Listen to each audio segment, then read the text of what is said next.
Hi,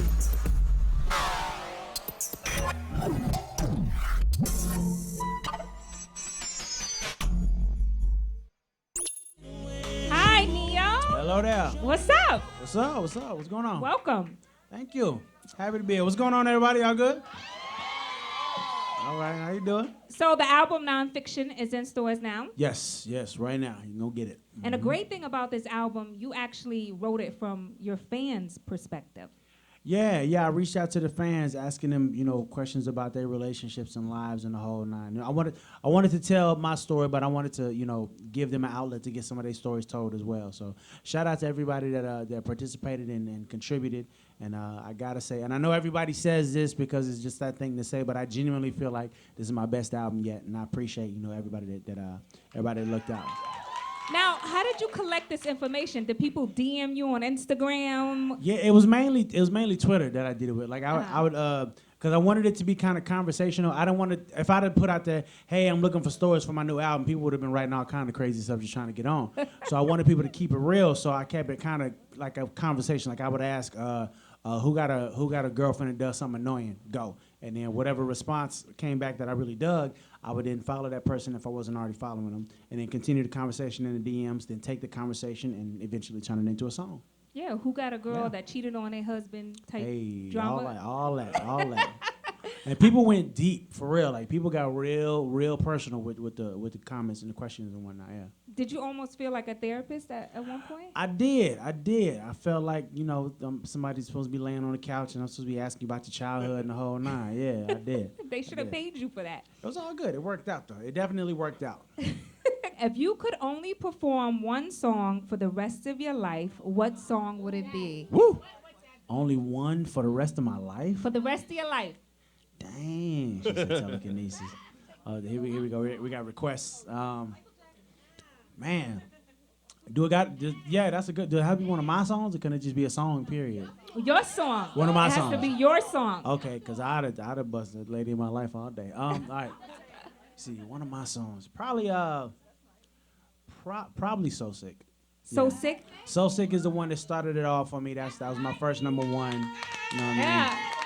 Yeah, I like that song. That song got a lot of people through breakups. Real talk. That's another reason why. It's definitely one of those songs that I feel all of my initial fans, jumped on at So Sick and just rolled it out with me. Yeah. You know what's crazy? I would have thought Sexy Love would have been your favorite song. Sexy Love is a favorite. It's definitely a favorite. It's not the favorite. Truth be told, I don't really have one specific favorite, but that one, has some for real sentimental value to it. I say Sexy Love because it's timeless, right?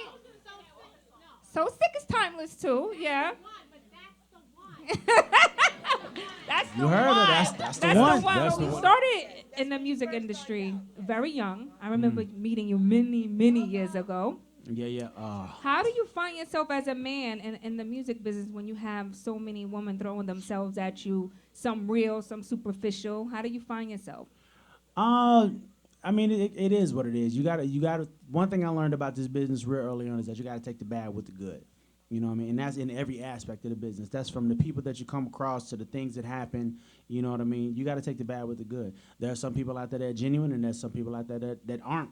And it sucks when you mess around and waste time on somebody that you thought was genuine and they turn out not to be. It happens.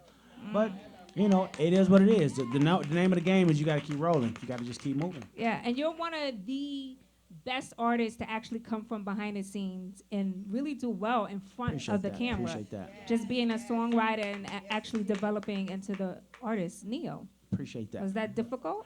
A little bit. I had grown real accustomed to the background to the point where some of the things that you have to worry about as an artist that you don't really got to worry about as a songwriter, like, who you dating and what you wearing and, business. All that kind of stuff like that. When I first got into the business and that type of stuff started happening, I was mad. Like, I was ready to go to war. Like, who said it? Where they live? Let's go to their house. But it's like, that was one of the things that I had to learn. Like, that's kind of what it is to be an artist. Like, if you're doing something right, people going to talk crazy about you. Mm-hmm. If you're doing something wrong, people going to talk crazy about you. Like, they're going to talk either way. So, really, the only thing you can do is do what you do. Randy. Hi, Randy. Now it's your turn. Where's Randy? Bob, down here in the front. Matter of fact, Bob, they got you working today, today, man. Yeah, I know. Stairmaster over here. Katie? Kate.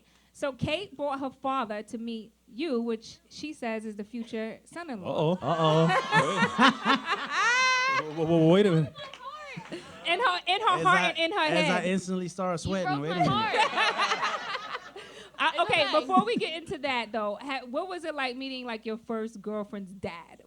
Tell us about that. My first girlfriend's dad. That was a long time ago. Were you I don't sweating bullets? remember. You don't. I remember being real nervous. I remember saying "sir" a lot and it not working. He still didn't like me. He still didn't like I recall you. What's not to he still didn't like me because he knew. He knew you was Come on, man. I was like 16. Like he knew what it was. He was like, you ain't taking my daughter out of here. Oh, you trying to poke? Mhm. Yeah. She went to the bathroom and he gave me the talk and told me where the gun was at and the whole nine. I'm like, lovely weather we're having. You know what I mean? It was one of those. Yeah. He's not that scary. I don't know. I'm looking at him He's a now, nice and man. He's a real nice he got man. it in him. I see he got it in him. You know, Ah. when All it come to baby girl, think men can do things. You know That's what I mean? all right. And like, go there. My baby girl. There you You're go. exactly See, right. see how quick you jumped. That's right. 100% correct. Yep. That's right. So who's Mr. asking the question, Randy or Kate? Well, my question already got answered. I was gonna ask you to marry me, but Hey, Dad is up here In sweating. front of pops. That's that shotgun wedding. Like, can I ask another For question? real. answer right, NeYo. You said there's a Whoa, Brooklyn wait a wedding. minute. Wait, you'll make it better though. Can I take one picture with you and then it's okay? Yeah, Of we'll course. have Yeah, that. I got We'll you. have that later. I'll got let you. him ask his question, but I want that picture. You promise? Okay, I got you. we'll get to that. Trust me, I we'll got get to you. that. Go ahead. I can't lie to you in front of your daddy. I got you. Don't worry. A lot of my friends happen to be in the music industry also. They were influenced by many different types of people. Mm-hmm. Who was your biggest influence and why? As far as musically, Yes. Initially, and I always credit Michael Jackson and Stevie Wonder because those are the two artists that helped me get more comfortable with my own voice. But even before them, I gotta credit the OJs, the Temptations, Teddy Pendergrass, people like that. Let me explain why. My mom is my hero, has been my whole life, and that's the kind of stuff that she listened to. And I always wanted to sound like the people that she listened to, but I didn't have that. I didn't have that as a kid. I had a, you know what I mean? And I hated my singing voice. I hated singing, and she saw that it was it was bothering me. So she introduced me to Michael Jackson and Stevie Wonder because they had a similar timbre to mine, and was like, let's look at the way that they use their instrument to help you get more comfortable with your own. So. Wow. If not for my discomfort for wanting to sound like Teddy Pendergrass, there probably would be no NeYo. How old was you when you first started penning your own songs? Well, initially the writing wasn't songs; it was journal entries and then poems that I wasn't brave enough to give to the girls I was writing them about, and then eventually it became songs, and that was probably around 9, 10, 11, somewhere in there. Wow. Yeah. Wow. Hi, NeYo. I'm How you Amira. doing? Nice to meet you, Amira. I want to go back to your mom. Okay. Okay, you didn't like your voice. Your mom introduced you to Michael Jackson. That's where you honed it. How did she, tell me what that looked like. Like, what did your mom say? What did she do when she recognized you didn't like your voice? She literally pulled me to the side and she said when she played me Michael Jackson's "Off the Wall." That was my first introduction to Michael Jackson. It was "Off the Wall," and she played me the song "Off the Wall," and she was like, "Listen," listen to the way that he sings. You hear anything familiar? And I was like, he sounds like me a little bit. And I was like, I mean, he sounds better than me, but he sounds like me a little bit. And she was like, I want you to study him, and when you're done with him, I'm gonna give you somebody else to study. And through this, you'll learn to love your own voice, and that's pretty much what it was. So come full circle. When Michael passed, you actually did the tribute songs to him at the BET Awards. Absolutely. That was the Sunday. Was it the Saturday or the Sunday right after he passed? And they had to put that show together really quickly. Yeah, shout out to the folks at BET. The award shows, they set those up for months in advance. Michael Jackson passed, and they flipped the whole show around in 24 hours. And so shout out to them for that. Yeah. What was going through your head? Because I was actually there that night. You didn't miss a note. You got every lyric correctly. What was going through your head? I knew that Mike was watching. I knew he was. Yeah. Wasn't a doubt in my mind, so I had to get it right. I remember the one thing I really remember about that night and it just had me so heated that there was actually a debate between my record label and a few other people about whether or not I should take my hat off when I sang the song. What? And I was like, are y'all for real right now? Seriously? You know what, the hell with y'all. So initially it was like, okay, so don't take the hat off. I'm like, all right, cool. As soon as I got up there, I took the damn hat off and paid you did respect your to the thing. man the right way. But was that a surreal moment for you, just knowing your mother? It definitely was. It definitely took me back to 8, 9 years old when mom played off the wall for me. And yeah, it definitely took me back to that place. Yeah. It was a painful moment, but at the same time, I felt good because I felt like I was doing something that he would have been proud of. Yeah. Yeah. Did you ever get a chance to meet him? Yeah, I did. Awesome. Actually, at one point I was talking to Michael Jackson on the phone every 2 weeks. Oh, wow. We were in the process of putting together some music that he was going to record after the This Is It tour. Of course, he passed before we got the opportunity. So. Wow. So I got a question. How many, if you can just give us a roundabout answer, how many hearts have you ever broken? Oh man. I don't know. I can't give you a specific number. Okay, but so what have you learned from breaking those hearts?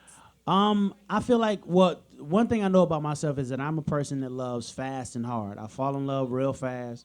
You know what I mean? I have a tendency to overlook things that you shouldn't overlook.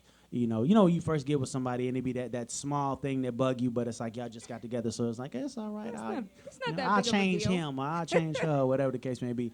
Not realizing that you can't change nobody. It don't work like that. You can't change a person. The person has to change themselves, and they ain't gonna change until they get good and ready to do so. So with that being said, I've learned that you definitely can't change anyone.